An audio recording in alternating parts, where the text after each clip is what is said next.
If you are reading this right now, you are watching something that has never happened before in the history of North America. Not in 100 years. Not ever. I am not talking about a tariff. I am not talking about a tweet. I am talking about the complete, formal, and irreversible removal of Canada from America's closest circle of trust. As of 11:47 a.m. Eastern Time this Tuesday, the United States government has officially terminated the framework of the Canada-US Joint Economic Compact, a quiet but iron-strong agreement that has kept supply chains, energy pipelines, and financial systems on both sides of the border running like clockwork for over 4 decades. Donald Trump didn't just pick a fight with Canada. He cut the rope. He burned the bridge. And what came back from Ottawa in the next 3 hours is going to change every assumption you had about how the world works. Because Canada didn't beg. Canada didn't call. Canada opened a drawer, pulled out a plan that nobody in Washington even knew existed, and activated it. In the next 25 minutes, I am going to show you exactly what is inside that plan. I am going to show you the specific financial mechanisms Canada is now using to quietly drain investment out of the American economy. I am going to explain why 6 US states are already in open economic rebellion against the White House. And I'm going to tell you why the generals inside the Pentagon are not sleeping tonight. Not because of Russia, not because of China, but because of a decision made by one man in the Oval Office that just left the entire northern defense corridor of the United States completely exposed. This is not a political spat. This is the moment the post-World War II order cracked open. And the crack started right here, right now, with Canada. For your whole life, the relationship between the United States and Canada has been so close, so deep, so automatic, that most Americans never even thought about it. You didn't have to. Canada was always just there, reliable, quiet, predictable. They sent oil down the pipelines. They sent lumber to build American homes. They sent auto parts to keep Detroit alive. They bought American software, American weapons systems, American culture. The plan on both sides was simple. Stay integrated, stay friendly, and the whole system hums along quietly forever. But the hidden cost of that plan was trust. Real, deep, structural trust. Canada didn't just trade with America. Canada made itself dependent on America. And for decades, it accepted that dependency because it believed the relationship was permanent. They didn't build their own weapons systems because they trusted American ones. They didn't build their own financial independence because they trusted American stability. They kept the door unlocked because they believed the neighbor was friendly. Then Trump started talking about the 51st state. He started joking about taking Alberta's oil. He started threatening to use economic force to bring Canada into line. And every single time Ottawa raised a concern, Washington laughed it off. The gamble from Trump's side was clear. He assumed Canada had no exit. He assumed they were too small, too integrated, too dependent to ever truly push back. He assumed they would absorb the humiliation and keep the pipelines flowing. He assumed wrong. At 11:47 a.m. this Tuesday, the White House released a 3-paragraph statement announcing the termination of the Canada-US Joint Economic Compact. No press conference, no warning, no diplomatic channel. Just 3 paragraphs posted to the official government website like a parking notice.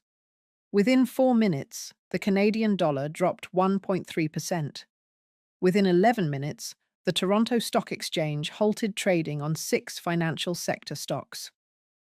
Within 22 minutes, Prime Minister Mark Carney walked to a podium in Ottawa and said 9 words that are already being quoted in finance ministries from Berlin to Tokyo.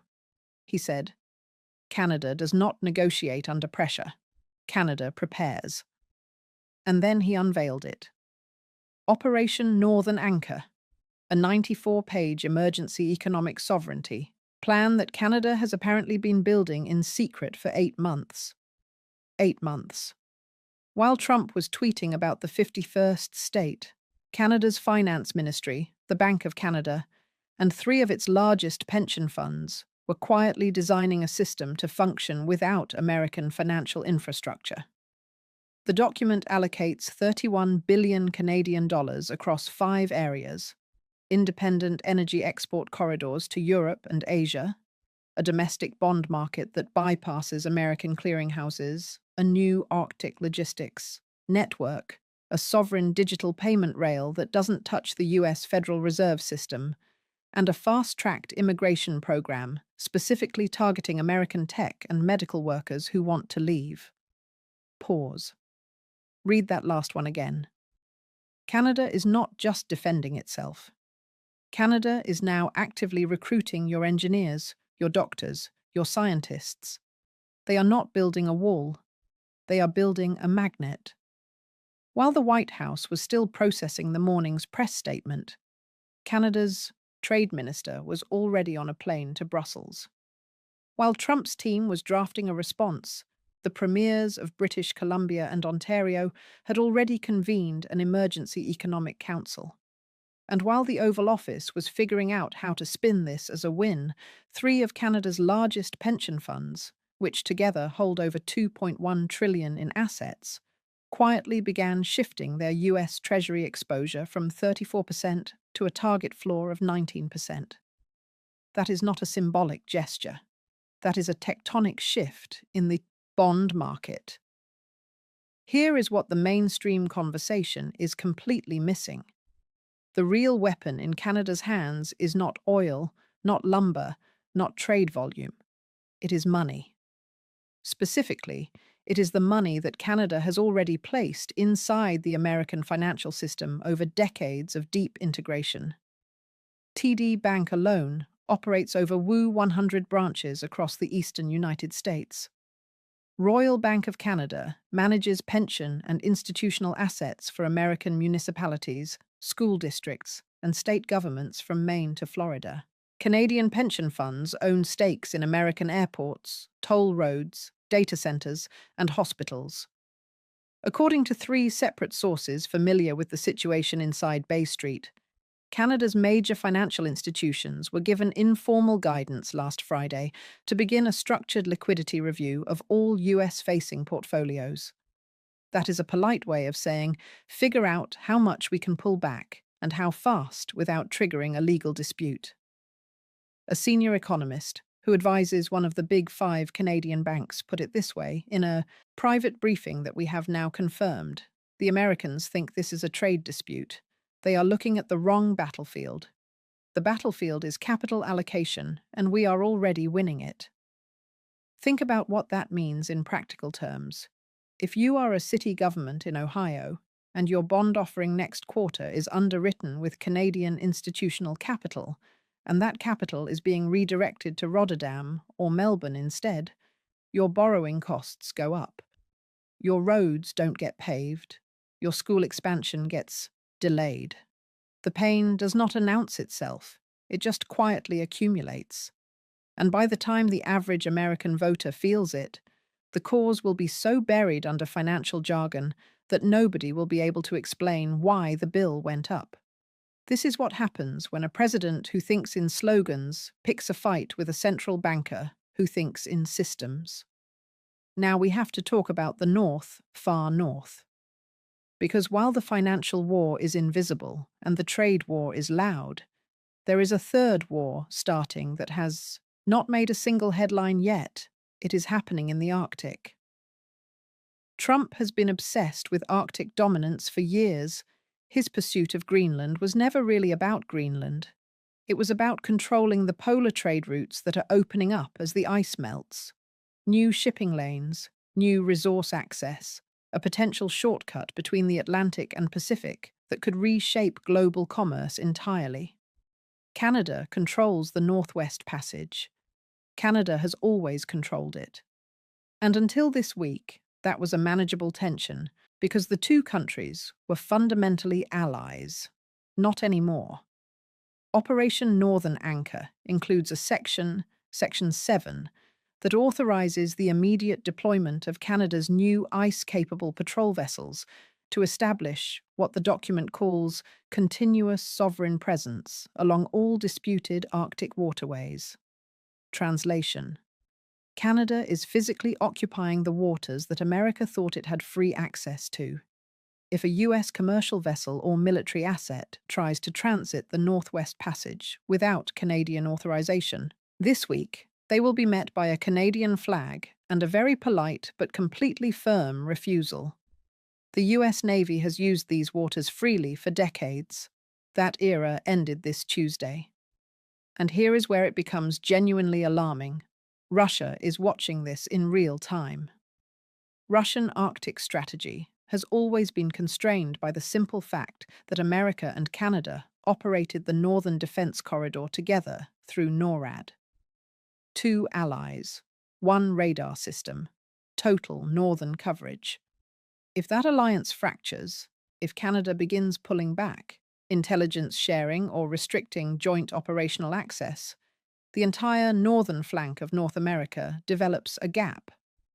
Not a theoretical gap, a real, physical, exploitable gap.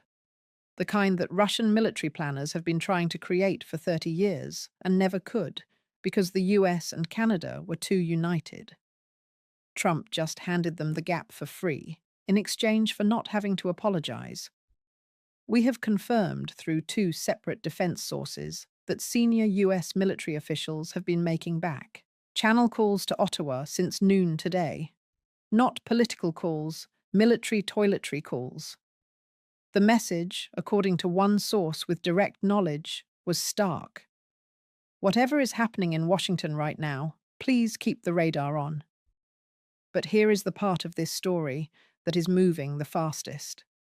It is not in Ottawa. It is not in the Arctic. It is in the governor's offices of Michigan, Wisconsin, Minnesota, New York, and Vermont. 5 states, 5 Republican and Democrat governors, who within 6 hours of the White House announcement released near identical statements. They did not condemn Trump by name. They did not need to. What they said was quieter and more devastating. They said their states would honor existing trade and infrastructure agreements with Canadian provinces regardless of federal policy. They said they were dispatching economic delegations to Canada this week. They said they were committed to protecting the jobs and supply chains of their constituents. What they were really saying was this: we are going around you. This is not normal. This does not happen in a functioning political system. Governors do not conduct independent foreign economic policy. That is not how the United States works. Except apparently now it is because the cost of Trump's decision is not falling on Trump. It is falling on a factory owner in Flint, whose Canadian steel shipment just got caught in a retaliatory customs delay. It is falling on a construction firm in Vermont, whose Canadian lumber supplier just put new contracts on 60-day hold pending policy clarity. It is falling on a hospital in Minneapolis that sources medical equipment from a Canadian manufacturer who just paused all US-facing orders. The Republican donors in these states are furious. Not publicly, not yet. But 3 separate reports from political operatives in Ohio and Pennsylvania describe a wave of calls from major business contributors to Republican Senate offices with one message: fix this in 30 days or the money stops. Trump is cornered in a way he has not been before. He cannot back down without admitting he was wrong, and he cannot push forward without making the economic pain worse. He is a man standing on a crack in the ice, and the crack is spreading. So here is where we are right now. As of this evening, Canada has activated a sovereign economic independence plan, 8 months in the making. 3 of the world's largest pension funds are quietly restructuring $2 trillion of US exposure. 5 US governors are conducting independent economic diplomacy with Ottawa. US military officials are making secret calls, begging Canada to maintain joint defense cooperation that the president just politically undermined. Arctic sovereignty is now formally contested for the first time in modern history.